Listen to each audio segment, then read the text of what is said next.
When you're creating a document, you may want to insert an image or a chart. To insert an image to your document, you can use the toolbar and click on the Insert Image option. When you do, you can upload the image from your computer, you can search the web for an image, you can use your Google Drive photos, you can use Google Photos, find one by a URL, or you can turn on your camera and take a picture of something that then is inserted directly into your document. Let's start by searching the web. When you click Search the Web, a box will pop up to the right where you can do a Google search without leaving your document. Here we can search for any image that would go along with the text that we are writing about. When you find the image that you would like to use, click on it and then click Insert at the bottom. When you do this, the image will appear on your page. It might be too big for the document. To adjust the size, click on your image and use the blue boxes in the corners. You always want to use the corners so that you don't distort the image. If you use the blue boxes in the center of the top or the bottom, the right or the left, you'll see that the image will shrink down and get a little bit distorted. To keep it in its regular form, we're always going to use the corners to resize. Then you'll see underneath the picture, once you've clicked on it, you see some different alignment options. Right now it's in line with the text. That means that the bottom of the image will line up with the bottom of your text. The next option is to wrap your text. That means that the text will wrap around the image no matter where I drag it. The next option you have is to break the text. When I click that, no matter where I drag it, it'll break the paragraph and put the image in between. I'm going to use wrap text for this image.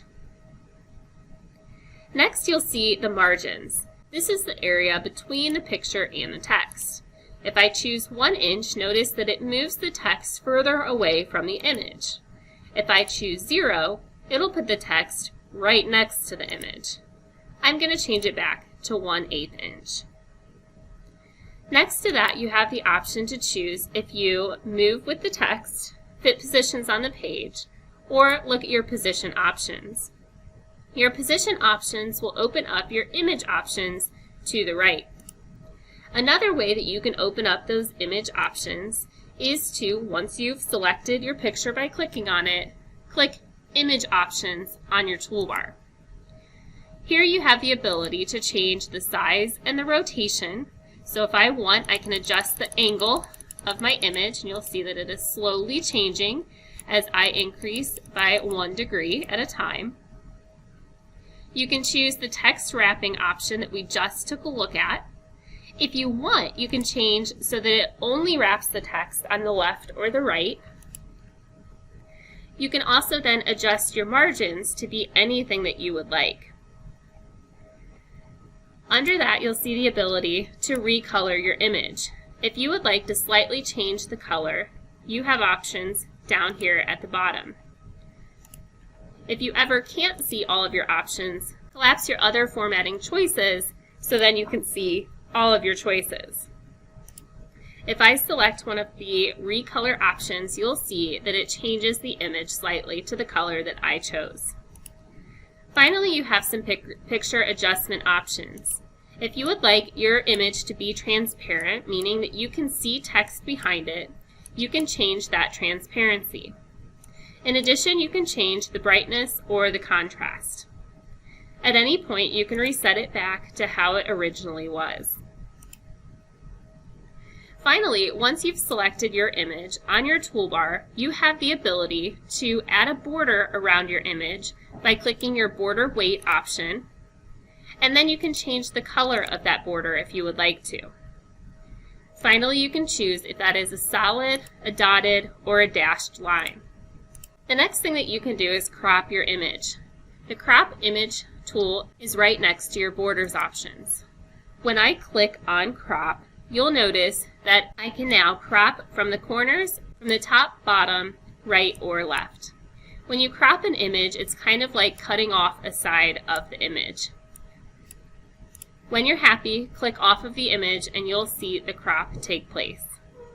If you ever don't see the correct image options on your toolbar, simply click on the image again, and then you'll see your options show up. Another thing that you can add to your document along with images, if we click on the Insert toolbar at the top, we can also choose to insert a chart.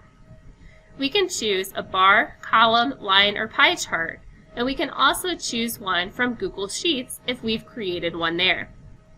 If I click on Bar Chart,